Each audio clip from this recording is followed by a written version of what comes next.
In the past 8 years, I have consumed the tea, brew, sometimes known as the drug called ayahuasca. And in the past 8 years, I have had it over 20 times, I believe, among a few tree diets as well. This is my honest personal account of what happened in these 8 years since 2018. This is an honest account. My name is Claudiu, Craciun, originally from Romania, currently in Hong Kong, and planning to fly back to Peru. I have a friend, and he's been with me. We shared the medicine together, and he told me he shared the news with another person. Let's call my friend Sam. And he shared the news with Sally. My friend Sam said to Sally, "Hey Sally, I experienced this powerful thing in my life. It's called ayahuasca. This is how it helped my life. This is what it showed me. I'm over 60 years young at this time. And I do well financially. So I'm not doing pot or something in the weekends. Would you like to try this thing sometimes? People say it's good. It certainly helped me." Sally told him, "Hey Sam, are you trying to get me drugged?" So I feel it's important to start this video with this topic.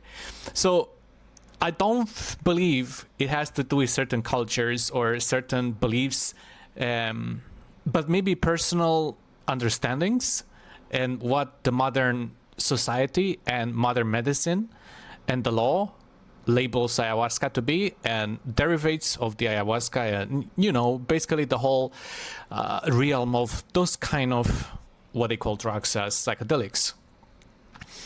Now, I didn't prepare a wise book for you to read from, but maybe that's something for later. So I'll just share honestly based on my own personal accounts. Just a reminder, last time I've been in Peru was in November 2025. So at the time of recording, it's July 16, 2026. So well over 7 months. You can look at my face. I don't believe I'm under the influence of anything. Actually, I got a little bit more fat in the past months. And I sleep quite well. I don't smoke. I don't have any drinks of any sorts. So I'm not going to go into the history of what happened, when it happened, why it was labeled as a drug. I'm just going to mention my own experience and what I understand today in my own life, and how actually ayahuasca saved my life and possibly saved my family as well, because 8 years later, my mother also ended up in the same medicine space with me, because in our eyes, it is a medicine that it is by choice. It's definitely not for everybody. So this is not a conversation against drugs or anything like that. It's just a personal account for people. You maybe are just researching this topic. What is ayahuasca? And you will find different answers to that. Then maybe a year from now, we will be in a totally different position, maybe an even more positive position with even more research to back it. So in my 8 years experiencing having the brew over 20 times, I did it in the Amazon with an indigenous local family. When I go there, I do it for, it's retreats for a week or 2 weeks. Usually it includes dieting plans such as the Sanango route. People who go away to do this, generally, I have also seen met other people on this pathway. Generally, we are not doing this for fun. These experiences are incredibly powerful and incredibly, transformational. I know it's such a generic thing to say, but it really helped. It really, really saved my life, and it gave me purpose, and it gave me energy, and it gave me strength, and it gave me reason to keep living my life, and to be kind to myself and to be kind to other people. Now, if we label that as being a drug that you don't want to drink and have next time, then you can label it whatever. But if that's the case, we also have to label sugar. Sugar always asks you to come back. I definitely have a strong relationship with sugar, and on coffee as well. I actually had some coffee earlier. So we can label a lot of things as cravings and things that we get addicted to. And somehow this potent brew doesn't ask you to go back to it. Actually, a lot of people who come back, they want to drink less and less and less. And many times they want to skip certain nights, and maybe they want to consider their journey to be finished, completed.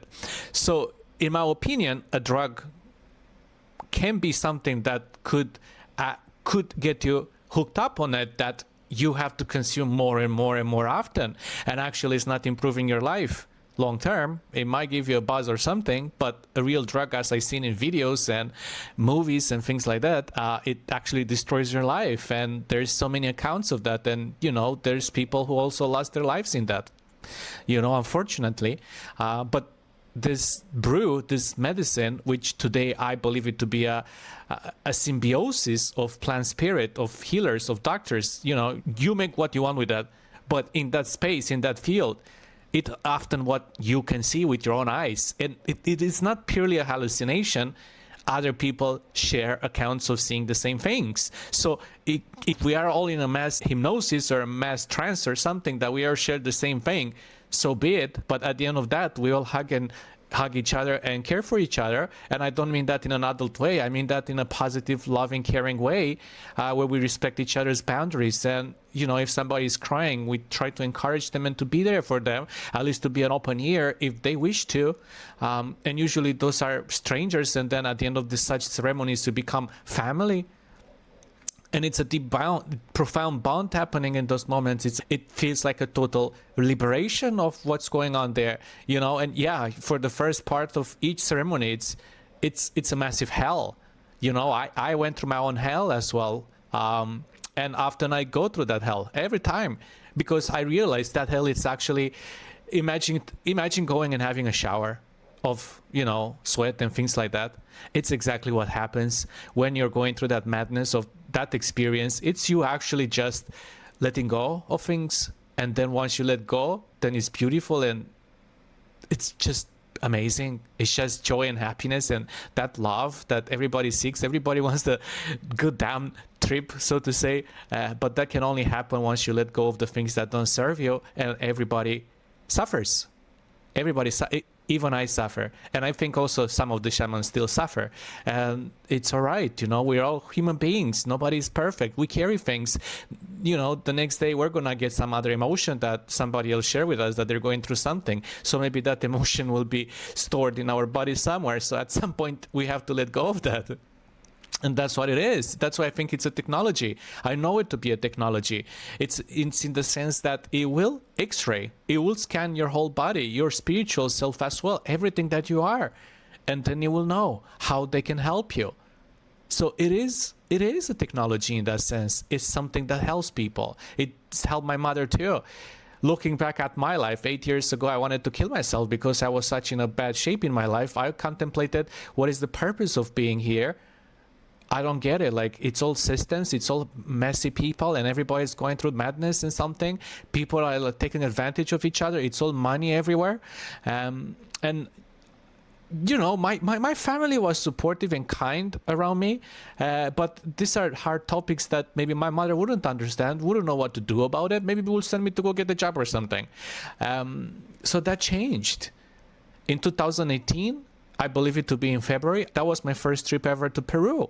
And that was in the lineage of Don Alberto Torres Davila and his family. That's the local shaman I worked with and still work with, and we are friends together. And I just really met myself face to face, like you're seeing me talking to you. I met myself exactly like that in that ceremonial space, and hugged myself and made peace with myself and reconnected with those parts of myself. And medicine, God, whatever is there, the universe, the energy, the angels, whatever you believe in, or maybe you believe in nothing, that nothing came to me and made me see with my own eyes, with my own heart, with my own soul, that I have a purpose on this earth, that I am meaningful, that I am supposed to be here, that somebody gave me this gift of living, and I'm supposed to do the best I can. It's never gonna be perfect, anything in my life, but I have to find joy at each and every step. And it gave me this profound realization that it is a gift, this life we have, even though it's so freaking crazy a lot of the times. But maybe that's the whole journey. We have to find peace with ourselves and with that. And again, I know this is so general, and I don't want to flood you with more spiritual stuff, but this is my account of the experience so far, eight years. And I can only tell you honestly what's in my heart and what I experienced. And to me, it is a profound experience. It is a technology. And this, interestingly enough, if you allow it, it's by choice as well. This technology, this spirit, this medic, this doctor, this drink stays with you. It doesn't go away. It will be part of your life. So 1 month later, 1 year later, it will be with you still. The ceremony, I don't believe the ceremony actually ends. I think it stays with me, with us, if you choose it to be. I'm not saying it's like somebody who doesn't pay rent, but I'm saying it's a friend that you can develop a relationship with. And I'm not saying this in the sense of this guy lost it, he's nuts. No, it's actually like a counseling guide. When you're going through something difficult in your life, it will give you that strength to keep moving on. When you're going through questions of life and families, challenging situations, it will give you the wisdom on how to help and to move on and be positive and create positivity. I think my relationship with my mother restored. I think we're in a good place with each other. She was a loving mother, but I grew up alone with my grandparents in the first 7 years of my life. So maybe something splintered between us as well. And I believe, at least in the last 10 years, that relationship has been rebuilt stronger than ever. And she was there for us, take care of us, feed us, shelter us, love us the best she could.